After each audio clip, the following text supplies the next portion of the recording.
And I'll tell you about a particular farmer. His fondness for greens led him to drop a lucrative job in the mining sector to pursue farming. 3 years later, he was adjudged district best farmer with a dint of hard work and perseverance, of course.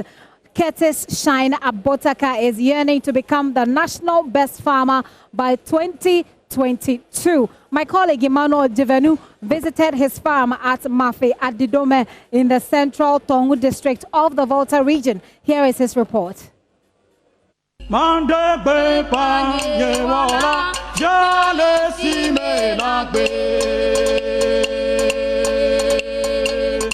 I have journeyed to Mafi Adidome, a small farming community in the central Ton district of the Volta region. I have come to meet a 37-year-old farmer, Curtis Shine Abotaka. Curtis quit his well-paying job in mining equipment rental services to seek a future in farming. Prior to 2017, before I started farming, I was providing equipment rental services to the mining sector. This was what I was doing before 2017. But then growing up, I've always wanted to be a farmer.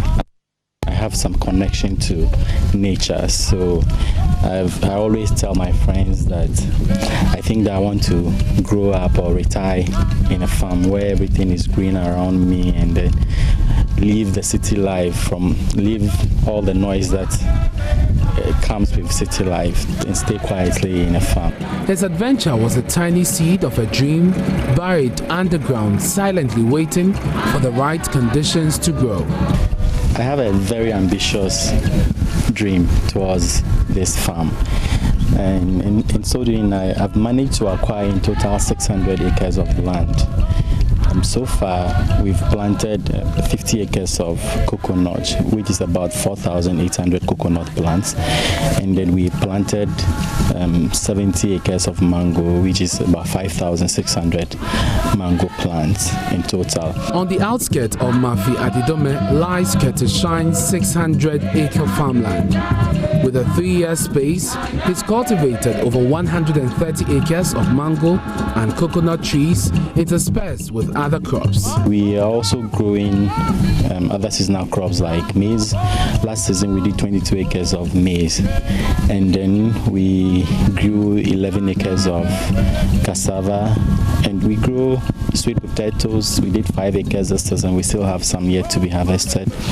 We also grew moringa, we grew pepper last season, we grew okra, garden eggs, and there are times we do other crops based on demand. For instance, we had a contract last year that we grew carrots and cabbages for a company to export and supply the local supermarkets. His selection of these cash crops was influenced by the changes in the fiscal environment. Cultivating mangoes and coconut was a conscious decision he made due to the perceptions of environmental insecurity. Many farmers like Curtis understand market integration as key to coping with external uncontrollable changes to avoid crop failure. And I say to all those people that it is because one they did not do research into what they want to do. A lot of people want to farm and they are thinking about growing maize, growing cassava. Yes, these are our staple foods that a lot of people consume, but at the same time they are seasonal crops that cannot last beyond a particular season. So it is important for you to do something like a cash crop. A cash crop usually lasts a lifetime, okay, if I can use that way. So for example, these coconuts are going to outlive me.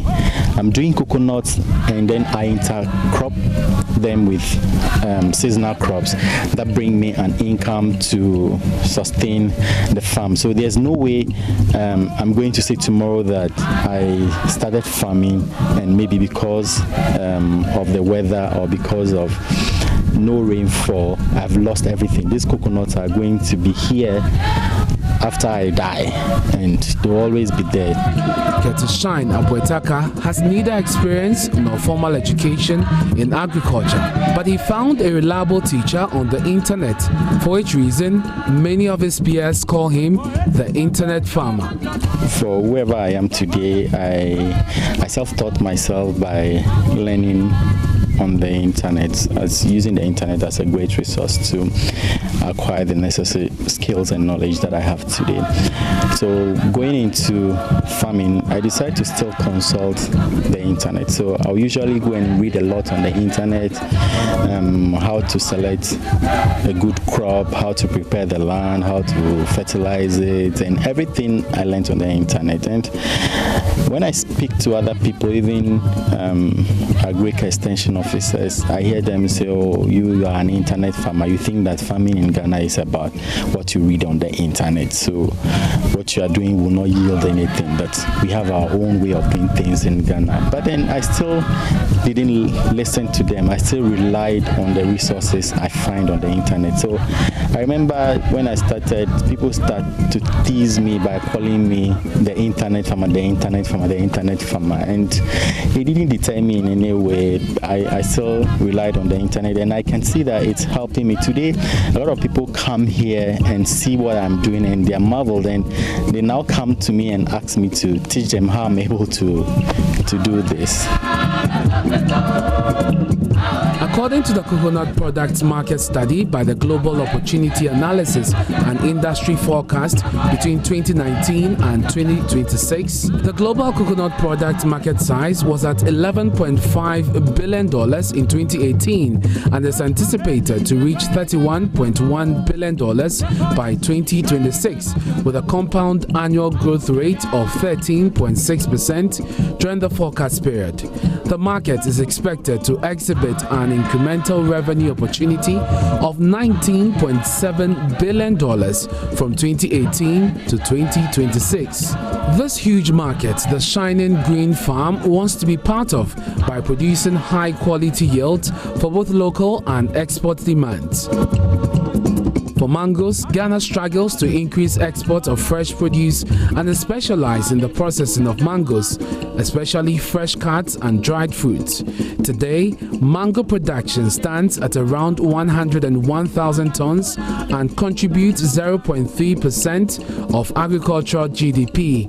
The output is expected to increase significantly in the next years due to government support planting program. With post-harvest losses of around 30%, the volumes available for processing are roughly 30,000 tons, while usually 40,000 tons are consumed locally as fresh products. With 801,000 tons of dried mango exports, Ghana is second in West Africa to Burkina Faso, which exports about 2,000 tons per year, a narrative the internet farmer wants to assist in reverting.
Mr. Abuetaka believes in using innovation and local solutions in solving local problems. Due to the huge cost of the irrigation system, he has improvised methods in meeting the water needs of his plants at a cheap cost. At this time, I don't have the money to invest in any expensive irrigation system. At the same time, I know that my crops also from time to time have water needs, especially during the dry season. So I figured a way out. How can I find a solution to the water needs of the plant during the dry season without coughing out a huge sums of money? So I thought about this idea of giving a second life to these oil gallons that find their way on the refuse dam causing pollution by collecting them and then making tiny holes under them, filling water in them and then placing them under the crops. Then the water drips continuously, providing the needed moisture the crops need to survive during the dry season. So this way it is helping me to irrigate my crops. At the same time, we are finding solutions to the pollution being caused by these gallons. In 2019, Mr. Curtis Shine Abuetaka was adjudged Best Farmer in the Central Town District.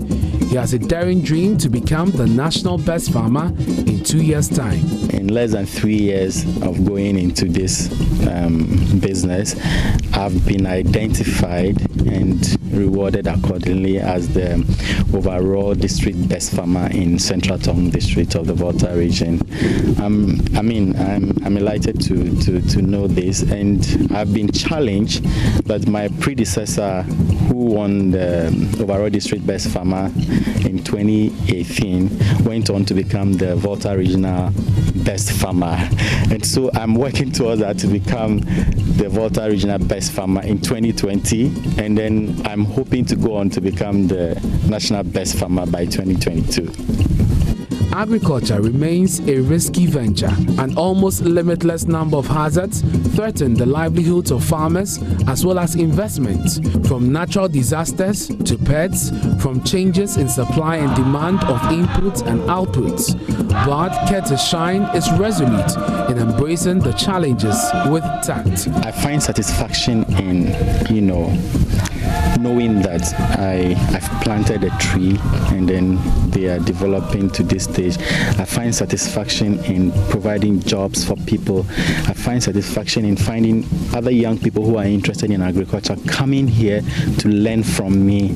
I find satisfaction in these things, but I think that in 4 years to come, if I'm here and then I see truckloads coming to buy the fruits from the coconut and the mango, it will give me some kind of silent joy, but I'm already finding satisfaction knowing that I'm impacting greatly on my immediate environment, and then people around me, I'm creating jobs for them and they're able to feed their families and go. That alone gives me some sort of satisfaction. As the sun continues to shine on Shining Green Farm, Curtis Shine is confident of creating a green community as well as contributing his quota to national food security. Emmanuel JoyNews reports for JoyNews.